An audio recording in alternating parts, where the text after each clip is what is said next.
Serious topic, though, folks. Seriously. What does this say about RG3? My question, which is just a straight, honest question, is he a brother or is he a cornball brother? Couldn't get it done. He couldn't operate from the pocket. He's not the quarterback of the future. I think he proved all those jigaboos wrong. And when you talk about other teams, We're now tuned in to the Dark Times channel. So here we go again, back with another one. Welcome back to the Dark Times channel. And I want to go ahead and chime in on RG3 and some of the comments that he made in regards to the legendary and iconic sports figure Jackie Robinson. His numbers improved from 2020 to 2024 with young blacks, young Hispanics, okay, and young voters, with blacks, Hispanics, and young voters overall. You're forgetting about those people now that you're in office, President Trump? They don't matter now? History doesn't matter? The iniquities of this country didn't matter? The insidious behavior and actions from an historical perspective? Oh, we want to ignore all of that?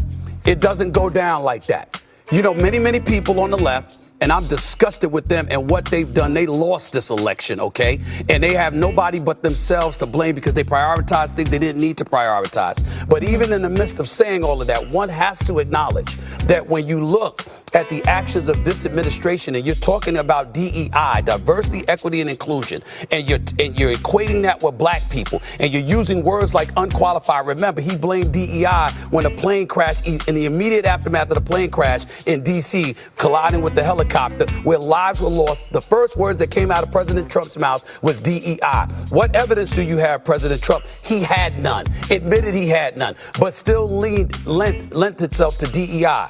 Pete Hegseth is the head of the Defense Department. He has served our country with honor. I am not trying to knock him or denigrate him in any way.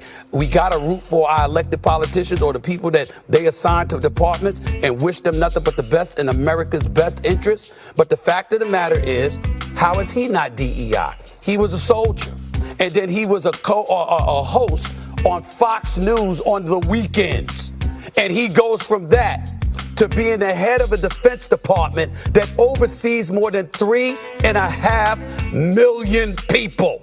How in the hell do you go from being a weekend host to being the head of over 3.5 million people for the Defense Department of the United States? He happens to be white, and we don't mention DEI when it comes to him. Why not? The biggest beneficiaries of affirmative action and DEI, some would argue, are white women. How come we don't mention that? Why is it always attached to black people?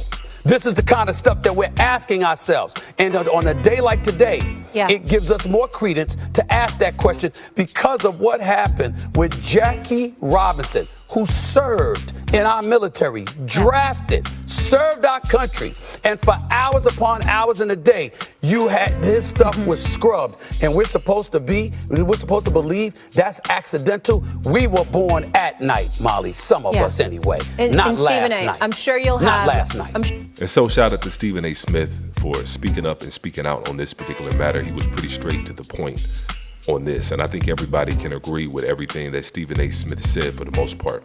But of course, there's always that one, and in this case, it's RG3. And so RG3 the other day tweeted out, "Sports shows on TV should be about sports, not politics." And everyone took that as him referring to Stephen A. Smith talking about this specific situation.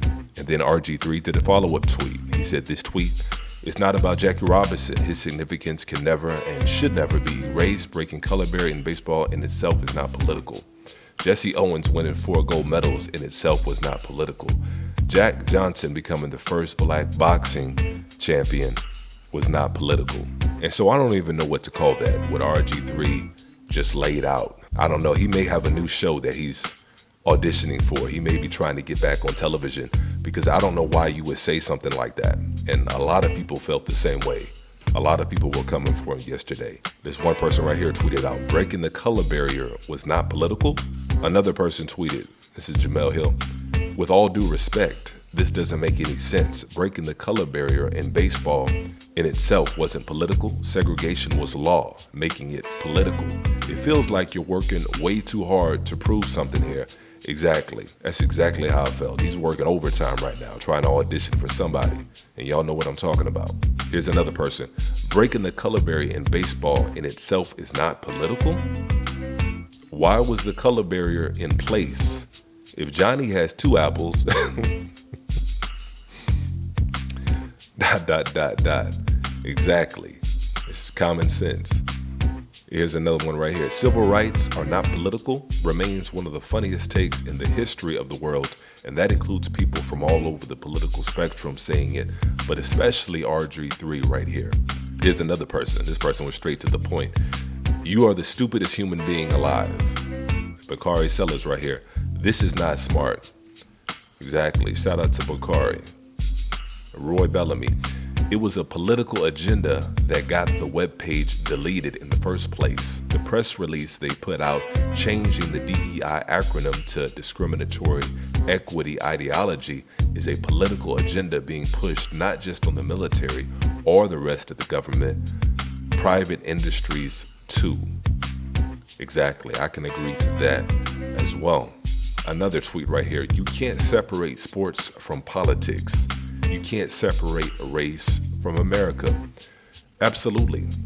They intertwine, they intersect, which is why on this particular show, it often intersects. My question, which is just a straight, honest question, is he a brother or is he a cornball brother?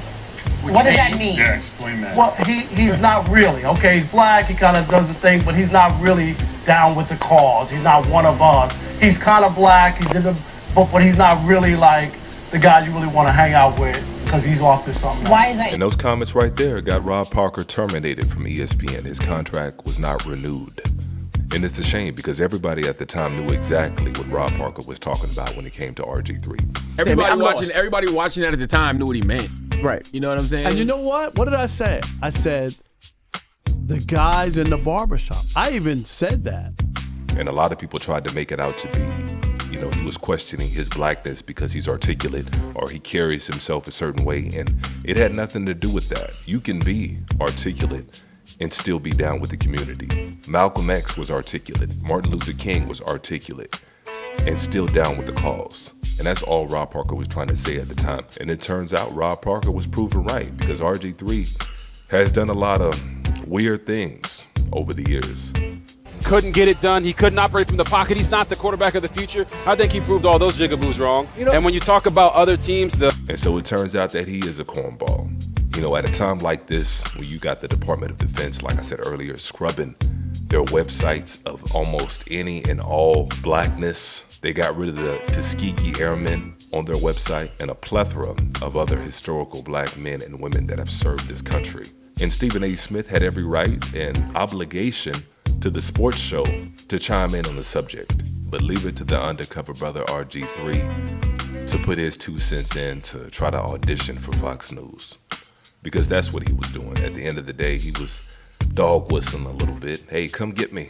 I need a job. And so he was really trying on this one, but I'm glad he was called out. I'm glad people saw through the BS because he tried to explain himself through it, and you can't explain this. There's no explaining this. You said what you said, and people saw it. People saw it for what it is. But that's my take on it anyways. Make sure you guys go ahead and chime in below. Let me know how y'all feel about it below. And as usual, peace and chaos.